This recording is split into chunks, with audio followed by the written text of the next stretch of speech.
The Auckland sun shone bright on the 2025 Pride Festival, a vibrant explosion of rainbows and joyous celebration. For weeks, the city had buzzed with anticipation, but a shadow lurked on the edges of the festivities. Tamaki, leader of Destiny Church and the Man Up movement.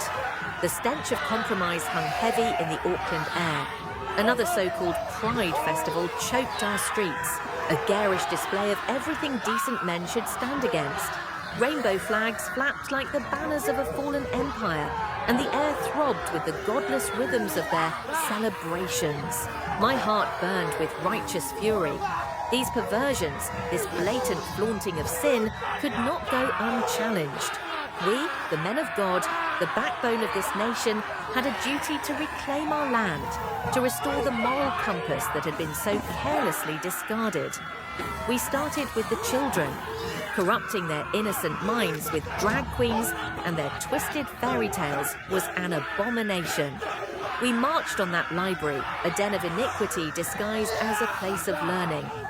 Our voices, strong and true, rang out against the lies they peddled. We disrupted their unholy ritual, exposing it for the filth it was. They called us hateful, but we were the ones fighting for the purity of our children, for the very soul of New Zealand. Then came the parade, a procession of the damned. They pranced and preened, flaunted their immorality for all the world to see. We would not stand idly by. We, the men of Man Up, formed a wall of strength, a bulwark against the tide of degeneracy. We performed the Haka, a powerful expression of our heritage, a challenge to their weakness. Our ancestors cried out through us, demanding a return to the values that made this nation great. They sneered, they spat, they called us bigots. But we knew the truth. We were the few, the righteous few, standing against the encroaching darkness. They could try to silence us, try to paint us as villains, but our voices would not be quelled. We would continue to fight for what is right, for the sanctity of marriage, for the natural order, for the soul of New Zealand.